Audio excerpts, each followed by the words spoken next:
Hi everybody, welcome back to Jaffa Cooks, and today we're going to be making a Morello cherry almond tart. So before I start, if you haven't already subscribed to my channel, please do so. Click on the bell icon, get the latest updates, find out what I'm up to. Keep messaging me and I'll respond back, and follow me on Instagram and share with your family and friends. Okay, so I'm going to have to hurry a little bit because I've got some cold butter that I don't want to thaw out. So the tart consists of two parts. Basically, one is the base and the other one is the filling. So I'll start off with the base. So I'm going to separate the two ingredients.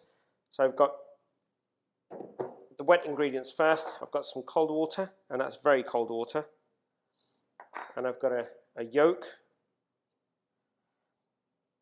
And I've got some vanilla extract. Now I'm going to mix in the wet ingredients first, and it's always best practice really to mix in the wet and the dry separately to ensure consistency. I'm just going to mix that in quickly, and in goes my sugar and salt.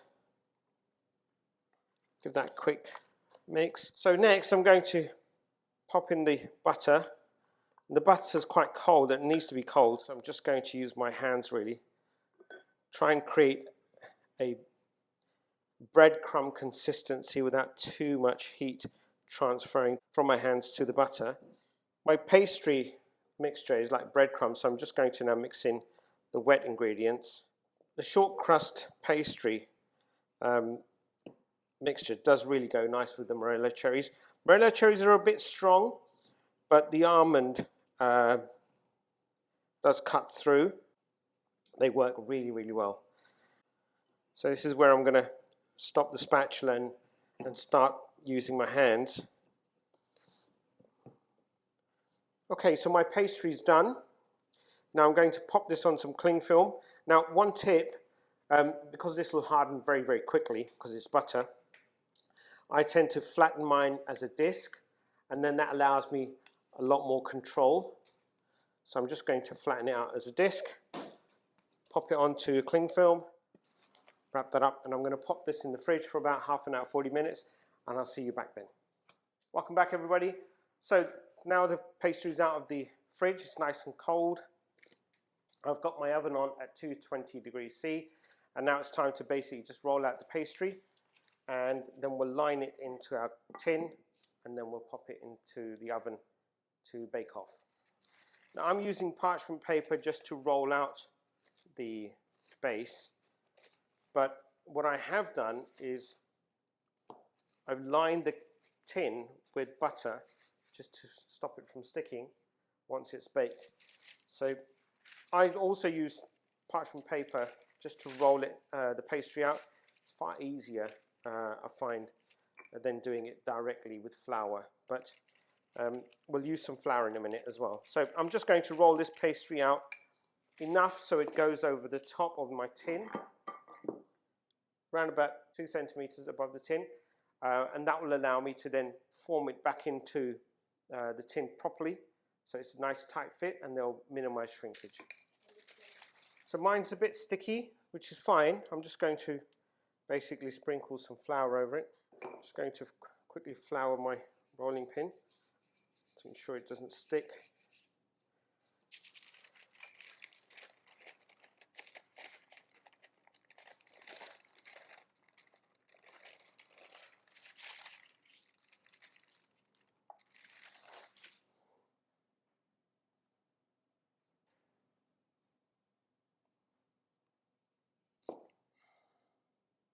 Now the pastry is quite delicate, so if it does crack or snap, that's fine.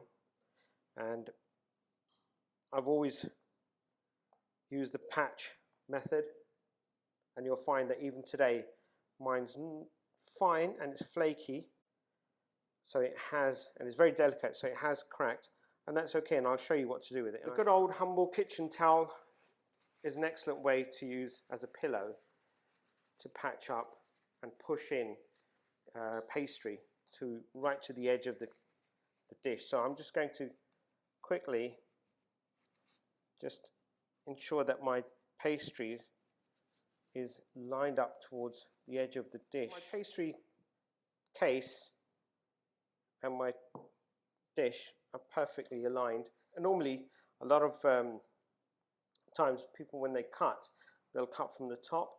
I tend to cut from the side, because then that, if there is any shrinkage, there's that little additional bit on the top of the lip that allows for it to compensate. Before I bake this, I'm going to pierce the base, maybe put about 15-20 holes. Finally, I'm going to bake my casing now in the oven at 220 degrees for about 10 minutes until it's nice and a little golden, not too dark, but just golden. See you in a minute. Welcome back, everybody. So now's the time to make the filling. And very simple. I've got a number of ingredients which you can see at the description below. I've got some almond flour, so I'm going to mix in the dry ingredients first. Got the sugar and some plain flour. Now I've got some cherries here as well, Morello cherries. But I just wanted to show you, these won't go in for now, and there's some almond flakes as well. So these will go in just after I pour in the mixture, and then I'll pop the cherries on top and press them down and finish them off with some almond flakes. So I'll put these away for now. So I'm going to pop in the eggs now. I'm actually going to use coconut oil today because coconut and almonds go very nice. So there's some vanilla extract, almond extract there as well. So there you have it. That's my mixture ready for my cherry morello almond tart. So I'm waiting for the pie crust to be baked, and then once I'm ready, I'll come back and show you what to do next. See you shortly. Welcome back, everybody. So my pastry case is out of the oven. It's nice and golden. So all I'm going to do now is I've reduced the oven to 190. I'm going to take the mixture and I'm going to pour that into the base. I'm just going to now level that across the pastry. Right, I'm just going to finish this off with some morello cherry, and very simply just by popping them across, not any kind of fashion really. I'm just going to put them around. Finally, I'm just going to finish this off with some almonds, and then I'm going to pop this in the oven at about 190 for about 35-40 minutes, or just when it's nice and golden and ready to eat. Before you do bring it out, just take a knife and pierce the middle, and if it comes out nice and clean, then it's ready to eat. My advice would be, when it does come out, don't eat it immediately, wait for it to cool down to room temperature, or you could pop it in the fridge later on once it's room temperature cooled, and you can have it with some clotted cream or maybe even some cold custard. Goes down a treat either way. I'll see you back in about 45-50 minutes. Bye for now.